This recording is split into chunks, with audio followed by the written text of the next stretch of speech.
Okay, this is going to be a review of the new Snoop album. It's called Coolaid. And, you know, it's funny. Every time, I mean, it's been, what, 23 years now since Snoop has become a household name.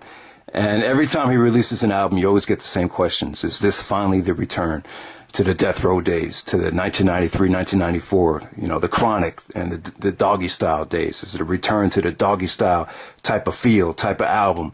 And, you know, we've always been kind of somewhat disappointed with every single Snoop follow-up. He's never really, you know, duplicated that sound, you know, when he became the biggest rap icon of all time, it seems like.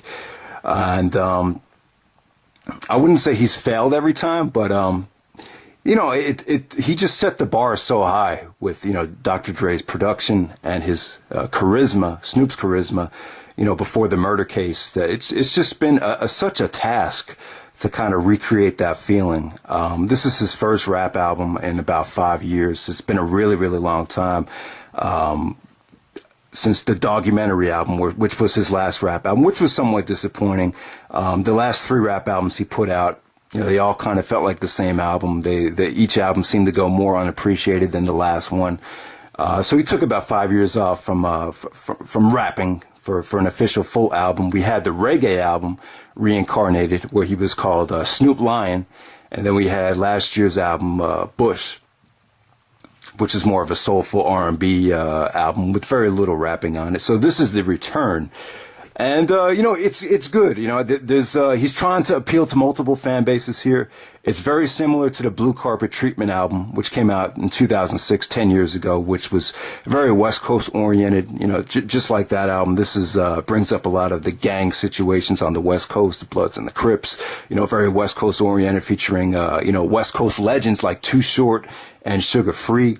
Some West Coast production, but at the same time, like every single Snoop album since, you know, 2002, he's trying to appeal to, you know, the new school fans with, you know, new school production with guys like Swiss Beats.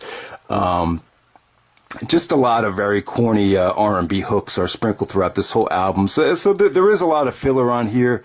It's very frustrating. You know, I wish Snoop would really, you know, make more of an effort to really, you know, appeal to the hardcore loyal fan base, the guy, you know, the stuff that really brought him to the dance. He just hasn't done that, and it's kind of the same thing with this album. Is this his worst album? No. Is it his best album? I wouldn't put it in the top 5. I'd probably put it above. The only rap albums I put above this from Snoop's catalog would be Ego Tripin,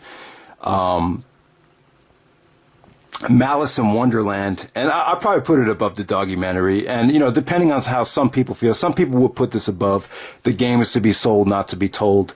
But I'm a big fan of the No Limit days, you know, when he was with Master P in the late 90s. I'm a big fan of No Limit, so I would still put The Game Is to Be Sold above this album. But I would still put it in the bottom half of Snoop's catalog. But make no mistake about it, I thought this album got off to a hot start. The first 5 tracks really were pretty good, man. The album starts off with a bang. You know, the Legend song, you never heard Snoop bragging about himself being a legend, but this is a very, very hard song. He really just goes in on it. You know, he sounds very cocky, but at the same time very inspired. And he is a legend when you think about what he's done and the longevity he has, and you know, what he's brought to the game and the impact he made. And it's nice to see Snoop finally acknowledging himself as a legend right there. 10 Toes Down, just another fun West Coast song there. Just a nice summertime feel. He kind of raps like Juvenile on a lot of these songs, which kind of threw me off guard, but you know, it kind of worked for that song. And one of the highlights of the album, probably the highlight, is Don't Stop, featuring Too Short. Him and Too Short just rapped their asses off. They had nice chemistry there. You had a really, really refreshing beat. The song just went really hard. This is some of the best verses that Snoop has delivered in years right there. And then we had Super Crip, the lead single.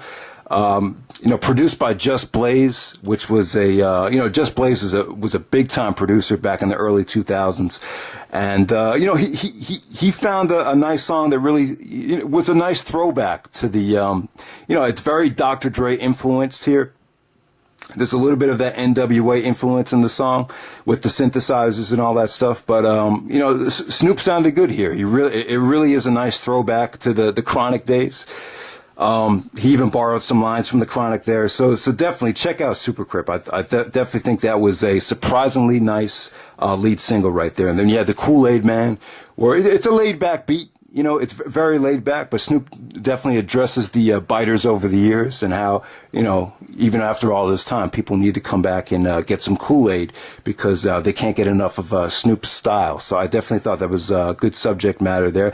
And then the album kind of goes downhill from there. There's a lot of Swiss Beats songs, with Swiss Beats being a hype man. It's the general consensus that most people feel about Swiss is that, you know, he's kind of annoying. His beats aren't what they used to be back in 1998 when he made some killer beats for DMX and the Rough Riders. He's definitely changed his style, and a lot of people just kind of wish he would go away. But then there's other people like Snoop that still gravitate towards him, and you know, a lot of the mainstream rappers still find him appealing. So one of the biggest letdowns for me was the Jay Dilla song. It was called My Cars.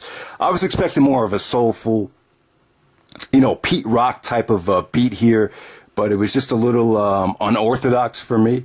But you know, throughout the album, there's still a lot of good production. It's a nice lineup of you know, established producers that made a name for themselves a long time ago, mixed in with some really surprising new producers that really delivered some nice funky beats here. Affiliated's a dope song. Two or More is a dope song. You know, if he had cut about 6 or 7 of these songs off the album, it definitely would have benefited it. But, you know, he's trying to appeal to 2 different fan bases here. I really thought that the song with Sugar Free is a nice, probably the best West Coast feel of the album. Snoop sounded really good in that hook too. What if they talk about, you know, what if, you know, Snoop was never, you know, born on the West Coast or born on the East Side, and that never, you know, what if Snoop was never the king of the West Coast? It was just a nice song, and Revolution is a nice ending to it. So it's an inconsistent album, but you definitely get some gems throughout the whole thing, and there is a lot of good West Coast guest appearances from E40. So that's pretty much it, guys. I thought this was a mixed bag. It's definitely a nice addition to Snoop's catalog. It's not his worst album, not his best album, but it is a step up from some of the lackluster albums he delivered after the blue carpet treatment. So yeah, there we go. Congratulations to Snoop. Definitely some gems throughout this whole album. So hopefully you guys check it out. But if you are expecting, you know, it's too much of a task. It's too much of a you know, it would have felt forced for Snoop to really come back and deliver, you know, a Doggystyle 2, like most people want him to, but probably never going to happen. But, you know, you just appreciate this album for what it's worth.